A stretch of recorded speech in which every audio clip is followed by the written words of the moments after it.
Angel. Good morning, Doc Tina. Ay, magandang umaga, Sander at Angel, and it's nice to be back in your show. Yes, Opo, oo maraming nga. salamat po ulit sa pagpapaunlak po sa ating program. Una po sa lahat, no, para lang po malinaw sa lahat, si Doc Tina po ay hindi po bahagi, no, nung nangyari pong deworming activity po ng DepEd sa Cavite. Siya po ay ating kakausapin bilang isang eksperto po, no, sa kalusugan lalo ng mga bata. Ayan, para lamang po malinaw. Opo. Ma'am, una ho sa lahat, itong Hope in Me Club Foundation, ano ho bang inyong pangunahing mandato po? Okay, magandang umaga po sa ating mga kababayan. Ang Hope in Me Club po ay isang foundation po na nagbibigay tulong sa mga grupo ng mga tao na nangangailangan po ng pag-asa, yung mga mahihirap na mga kabataan, yung ating mga persons deprived of liberty, yung mga komunidad na mga mahihirap po, no, gaya po ng ating mga magsasaka, mangingisda. Kami po yung nagbibigay po ng assistance. No? We have feeding program po for public school students at yung mga nasa urban poor area. We also have scholarship grants and legal assistance for persons deprived of liberty. At nagbibigay po tayo ng tulong sa mga komunidad na nasasalanta po ng mga calamities po gaya ng mga bagyo at sunog. Opo, Doc Tina, no? Bilang pedya, ano po ba ang tamang proseso ng deworming? Or kung sino-sino po ba dapat ang bigyan neto versus sa mga hindi dapat? Kasi baka, ay iniisip ka namin ni Kuya Xander dito, baka merong existing na condition itong bata, kaya nagresulta, no, sa kanyang pagkamatay. Una po sa lahat ay gusto ko pong i-extend yung aming pakikiramay dun sa pamilya po ng bata na nasawi na inuugnay nga po sa papupurga. Wala pong may gusto ng ganitong pangyayari at bilang magulang ayaw din po natin ng pangamba sa mga magulang na nagde-deworm po sa kanilang mga anak. Una po sa lahat, ang deworming po ay isang programa po ng World Health Organization. Bilyon-bilyon pong mga tao talaga ang pinupurga. Taon-taon, hindi lang naman po sa Pilipinas, kundi sa buong mundo. So, sa mundo po natin, although mga around 800 million po are at risk for parasitic infections. At kaya po ako doktor sa Philippine General Hospital dati, ay may nakita na po ako mga bata na namatay sa bulate. Bulate sa utak, bulate sa atay, bulate na infestation po sa na talaga po bumabara sa mga bitukan ng mga bata. At para po sa amin bilang mga pediatrician ay napakahalaga po ng pagdideworm. Pero nga ang sinasabi natin na mahalaga po na nauunawaan ng mga magulang ano ba yung kahalagahan ng pagpupurga, ano yung posibleng side effect, at ano po yung dapat na gawin na first aid kung sakaling makakita ng mga side effect po sa bata ng pampurga. Opo. Kagaya po nung nangyari dun sa bata po no sa Cavite, ano ho yung mga posibleng dahilan? Although ang investigasyon po ay sa PNP no at sa DepEd pa rin. Pero sa palagay po ninyo, ano kaya yung mga kondisyon na makakasama kapag ininom po ng bata yung pampurga? Opo. O tama po 'yan, Sander, na hindi po tayo pwedeng magbigay ng konklusyon tungkol dun sa nangyari sa bata. Una sa lahat, we don't have the privilege of the history, no, Mhm. medical history ng bata, physical exam at exact na nangyari po sa bata kung bakit po nangyari 'yon. Pero isasagutin po natin 'to sa punto de vista kung paano po maaaring posible na nagkaroon ng ganitong sitwasyon. Una sa lahat po, sa loob ng ilang taon ng pagbibigay ng albendazole sa buong mundo, halos wala po tayong reported incidents ng pagkamatay ng Mhm. albendazole. Mhm. Kung titingnan po natin, bilyong-bilyong dose na po ng albendazole ang nabigay sa buong mundo. Ito usually po ay donation lamang at hindi naman po ito binibili mula sa mayayamang bansa. Wala po tayong nakitang ganitong side effect. Although, kung babasahin po natin, yung pinakamalalang side effect sa albendazole ay nagmumula sa chronic use o yung matagal na paggamit nito. Kasi may mga pasyente po tayo na may mga bulati talaga sa utak na minsan nagagamitan po sa pagtagal na panahon ng albendazole. Ito po ay maaaring mag-cause ng bone marrow suppression. Ibig sabihin po, masusuppress ang bone marrow natin na nagpo-produce ng white blood cell, red blood cell po natin na importanteng paglaban sa infeksyon. Sa ganitong paraan po, bumabagsak yung resistensya ng bata. Yun po yung kadalasan. So ikalawa naman po, nakita rin po nila sa mga lugar kung saan mataas ang incidence ng uh, uh, flatworm infection. Yung tinatawag nating tapeworm, familiar po kayo dyan. Sa Opo. ibang lugar Mhm. po sa ating bansa, gaya po ng Leyte, around 25% sa ibang barangay ang tinatalang may flatworm or tapeworm infection sa brain. At kapag tayo po ay nag-introduce ng albendazole sa populasyon na ito na mataas ang kaso ng flatworm infection, ay maaari mag-trigger po ng seizure doon at pamamaga ng brain kasi nga po 'pag namatay ang bulati sa brain, ito po ay magti-trigger ng immune reaction. So isa po 'yun sa posibilidad. Ikatlo naman po ay maaaring may pre-existing condition ang bata na nataon lang po sa pagbibigay ng gamot. Lalo na kung sinasabing may lagnat na siya bago pa deworming o masama ang pakiramdam, maaaring nataon lang po yung pagbibigay ng deworming doon sa sakit ng bata. At marami po napapansin namin yan na maraming ganitong insidente na nataon lamang pero hindi po talaga directly associated sa gamot. Kaya po, ang sabi namin bilang healthcare professional ay tingnan po muna ang sinasagawang otopsiya ng NBI para po makapagbigay linaw at hindi po makapagbigay ng panic sa ating mga magulang. Opo, Doc Tina, base po kasi sa mga balita no, na ating nabasa, napanood, do sa death certificate po ng bata, lumalabas po ng kanyang cause of death ay septic shock. Ito po ba, Doc, ay typical na side effect ng deworming? Ito po ay hindi typical na side effect ng deworming. Gaya nga po ng sinasabi ko, this is very rare. Kung bibilangin mo siguro 1 in a million, no, kahit worldwide yung ganitong mga pangyayari. Ang sepsis din po ay hindi agad-agad na nangyari. Kadalasan po ay ito po ay nangyayari sa sobrang hina na resistensya ng katawan at sobrang severe infection sa matagal na panahon. So hindi po ito yung bigla-bigla na nangyayari kung unless talagang may underlying pre-existing condition po ang pasyente. And again, talaga po kailangan tingnan po muna natin, balikan natin ano po ba ang magiging resulta ng investigasyon ng National Bureau of Investigation. Opo. How would you know po, papaano ho ba isinasagawa po ng DepEd at ng DOH yung ganitong mga deworming program? Parang halimbawa, once a year, parang ibibigay lang yung gamot, tas parang o painom nyo sa mga bata. Ganun po. At may age limit ho ba dapat? Okay. Ang deworming po talaga sa buong mundo po ay twice a year po talaga Twice a ang year. recommended. Mm. Twice a year po talaga ang recommended timeline. So sa under po, ako po hindi po taga Department of Opo, Health, opo. binabase ko lang po 'to sa kaalaman na nakapost din naman po sa mga Facebook pages ng DOH.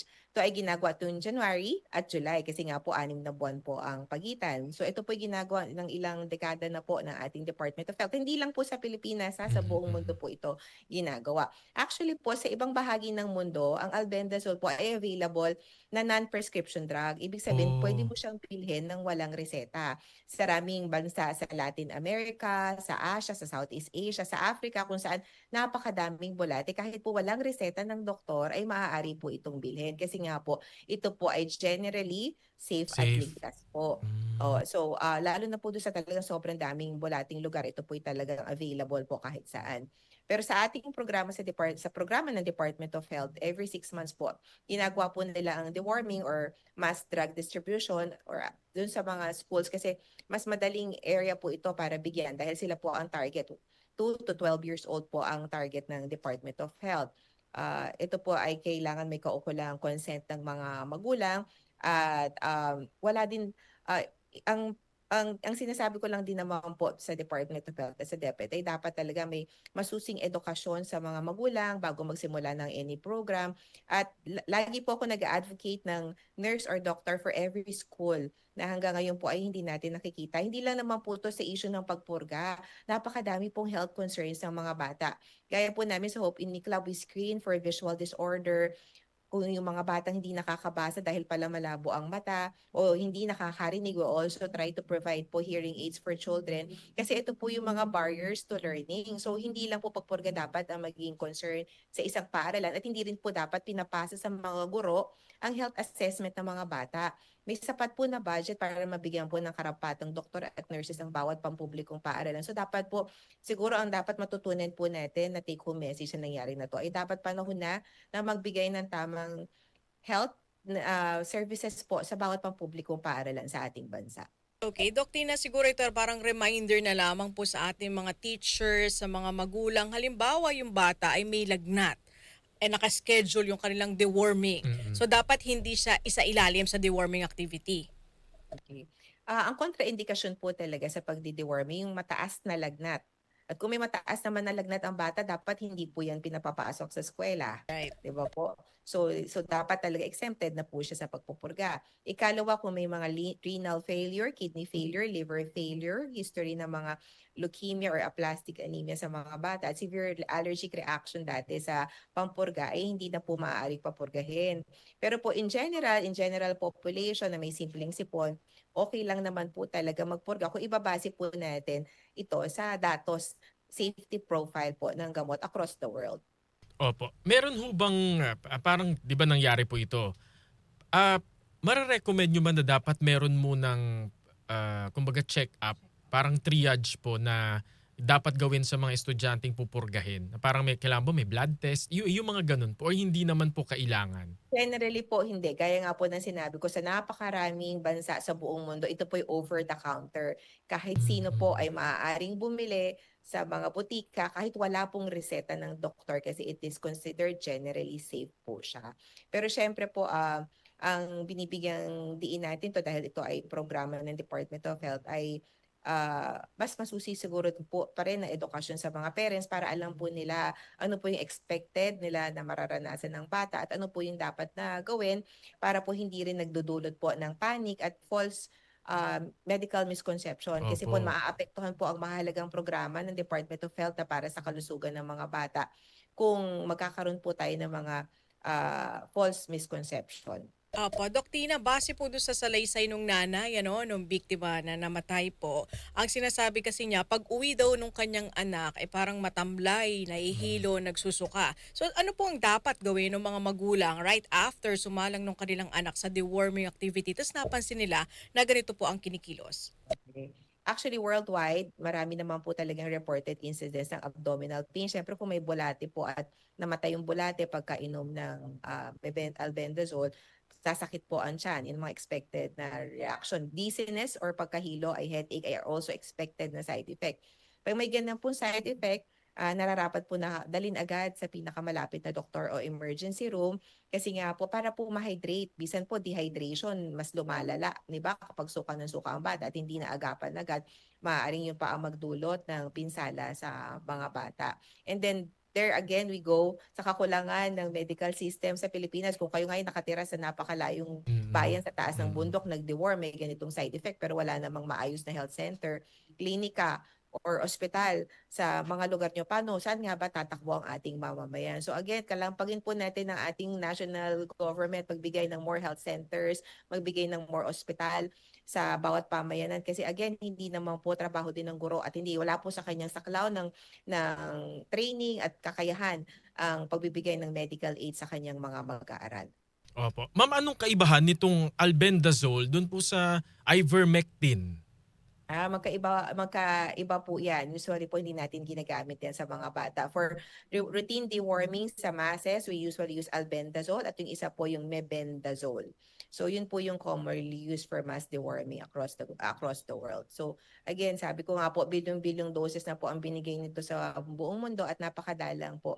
At napaka-unfortunate din po na mangyari ito. And hopefully nga po, we're praying na sana po hindi po related po sa medications Mm. yung nangyari sa bata kasi po nakakaawa po yung mga bata at yung mga batang sana makikinabang sa pagpupurga, pati na rin naman po yung guro sa sangkot na to. Dahil alam naman po natin, ang mga guro, ang gusto lang naman yan yung kapakanan ng mga bata. Wala naman po Tama. siyang Mhm. laging iniisip ng mga guro ay ang best interest ng kanilang mga mag-aaral. And nobody wants this to happen. Opo. Doc, ang dinideworm lang po ba mga bata? Yung mga Actually, matatanda, hindi hindi na? po. Pati po Ah, matatanda. mhm. Kapag tayo po'y mga farmers, magsasaka, tayo po'y nag-aalaga ng mga hayop, mga aso, pusa, kasi ang hilig po natin dyan, dapat po mag-deworm tayo. Actually, iba nga po ang ating mga pets. Kung tayo may Pets. mga, lalala yung dating topic natin, fur Opo. parents. Di Yan, ba Yes, po? correct. Ang opo. mga aso Mm. po natin, pusa, dinideworm din natin yan. Kasi alam po natin, pag nagkabulati sila, it's bad also for their health. So, kailangan po nating linawin sa lahat, mapahayop, mapabata, mapatanda. Ang deworming po ay mahalaga na bahagi po ng health maintenance. Opo. Bukod po dun sa mga magsasaka, yung mga lantad po sa halimbawa po, tubig, baha, ganyan. Yun hong mga Opo, mahilig kumain ng ano ba to? Yung mga raw, ganyan, raw Mga food, sushi, opo, yung sushi, mga salmon kilawin, di sashimi, ba? ganyan. kilawin. Ayan, yan po. Ayan, yung mga gulay na fresh. Yan, tayo rin po, kung mahilig tayo dyan, kailangan po nagde-deworm tayo.